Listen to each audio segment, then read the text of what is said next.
మురికివాడ పేద ప్రజల పట్ల పూర్తి వివక్షతో జీవీఎంసీ మరియు స్లమ్స్ యొక్క సమస్యల పట్ల పూర్తి నిర్లక్ష్యంతో వ్యవహరిస్తుంది. అనేక సంవత్సరాల నుంచి ప్రతి గ్రీవెన్స్లో అనేక పదుల సార్లు కాళ్ళెరిగేలాగా పేద ప్రజలంతా కూడా ఈరోజు మురికివాడల్లో యాజమాన్య హక్కుతో సంబంధం లేకుండా అన్ని మురికివాడలకి మౌలిక వసతులు కల్పించాలని డిమాండ్ చేసి పదే పదే ఇస్తున్నప్పుడు కూడా దానికోసం అనేక సర్క్యులర్ పాస్ చేశారు. అంటే ఓల్డ్ ఆఫ్ ప్రిన్సిస్ అని చెప్పి దాని ప్రకారం యాజమాన్య హక్కుతో సంబంధం లేకుండా అన్ని మురికివాడ వసతులు కల్పిస్తామన్నారు. దాని ప్రకారం కూడా ఈరోజు ఓల్డ్ ఆఫ్ ప్రిన్సిస్ కూడా వేసి వాళ్ళకి బేసిక్ ఎమ్యూనిటీస్ కల్పించడం లేదు.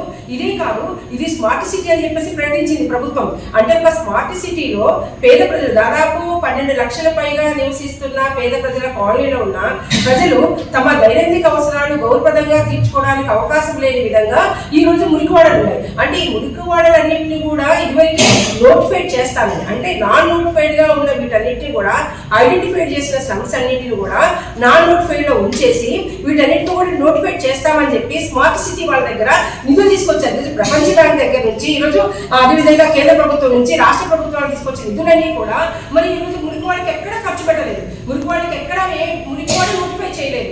అంటే మురికివాడిని నోటిఫై చేయటం అంటే 1956 చట్ట ప్రకారము మురికివాడల అభివృద్ధి కోసం ఏపీ స్లమ్ ఇంప్రూవ్మెంట్ యాక్ట్ ఏదైతే ఉందో మురికివాడలు నివసిస్తున్న భూమి, అదే ప్రభుత్వ భూమి అయినా లేకపోతే ప్రైవేట్ భూమి అయినా ఏ భూమి అయినా కానీ పేద ప్రజల అవకాశాల కోసం తీసుకొని వాడు అభివృద్ధి చేయమని చెప్పింది. అయినప్పటికీ కూడా ప్రభుత్వం ఈరోజు కొన్ని షరతులు పెడుతుంది. అంటే క్రమబద్ధీకరణ చేయడానికి అవకాశం ఉన్న జీవోలు ఏమి కూడా అమలు చేయడం లేదు. అంటే ఈ స్లమ్స్ ఉన్న ప్రభుత్వ భూమిని ఇది మీరు మాకు ఇవ్వండి, ఈ పేద ప్రజలకు పట్టాలి అంటే ఆ పేద ప్రజలు నివసిస్తున్న స్లమ్ భూమిని ప్రభుత్వ భూమిని ప్రైవేట్ భూమిగా చూపిస్తూ అనేక మందికి జీవీఎంసీ పన్నులు వేసి కబ్జాదారులందరూ కూడా లబ్ధిదారులుగా చేస్తుంది.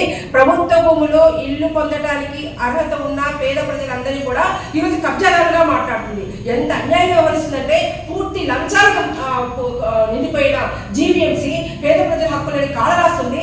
ఈరోజు పేద ప్రజల చేతిలో ఉన్న భూములను బలవంతంగా లాక్కుంటుంది. చాలా అన్యాయంగా దౌర్జన్యపూరితంగా ఎవరో విదేశాల నుంచి వచ్చిన వాళ్ళు కాంతి సిక్కుల్లాగా ఈరోజు వ్యవహరిస్తూ ఉంది. అంటే ఇప్పటికీ కూడా మురికివాడలకు సంబంధించిన దాంట్లో కనీసం పన్నులు కూడా వేయలేదు. పన్నులు లేకపోవడం వల్ల వాళ్ళకి ఈరోజు వాళ్ళ పాట రావట్లేదు, కరెంటు లేవు, మౌలిక వసతులు లేవు. ఇట్లాంటి విశాఖపట్నం లాంటి విశాఖ మెట్రోపాలిటన్ రీజన్ డెవలప్మెంట్ అథారిటీగా చెప్పబడుతున్న విశాఖపట్నాన్ని ప్రతిసారి మాస్టర్ ప్లాన్ చేస్తున్నారు. అనేక మాస్టర్ ప్లాన్ లో ఎంఐజీలు, హెచ్ఐజీలు, ఎల్ఐజీలు ఉన్నాయంటున్నారు. ఇప్పటికే 20% వేసిన లేఅవుట్ లో 20% ఈరోజు పేదవాళ్ళకి కేటాయిస్తాం ఎల్ఐజీ గ్రూప్ గా చెప్పారు. ఇప్పటి వరకు మురికివాడలు ఉన్న మురికివాడలు అభివృద్ధి చేయడం, మురికివాడలు ఏర్పడకుండా ప్రభుత్వం భవిష్యత్తులో ఎలాంటి చర్యలు తీసుకుంటామని ఎంతమంది గతంలో ప్రకటించింది. కానీ ఈరోజు మురికివాడలు ఏర్పడకుండా చర్యలు తీసుకోవట్లేదు. మురికివాడలు ఏర్పడిన వాటిని బట్టి అభివృద్ధి చేయడానికి ప్రభుత్వం చర్యలు తీసుకోవడం లేదు. ఇదంతా చాలా అన్యాయంగా వ్యవహరిస్తుంది.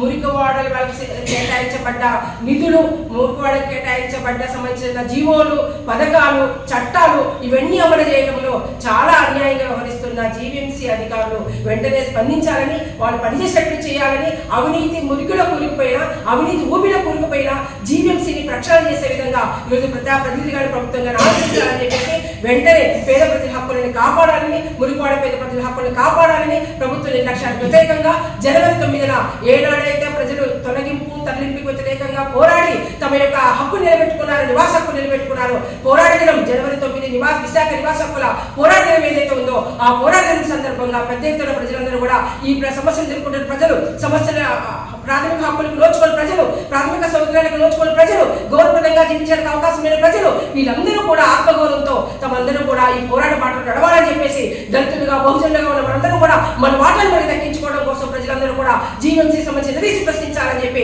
చెరో జీవీఎంసీకి అందరూ కూడా తల్లి రావాలని చెప్పేసి ఈరోజు ప్రగతిశీల మహిళా సంఘంగా, మురికివాడ నివాస సంక్షేమ సంఘంగా పత్రికా ముఖంగా ప్రజలందరికీ విజ్ఞప్తి చేస్తున్నాం. ప్రజాస్వామ్యులందరికీ మేము విజ్ఞప్తి చేస్తున్నాం.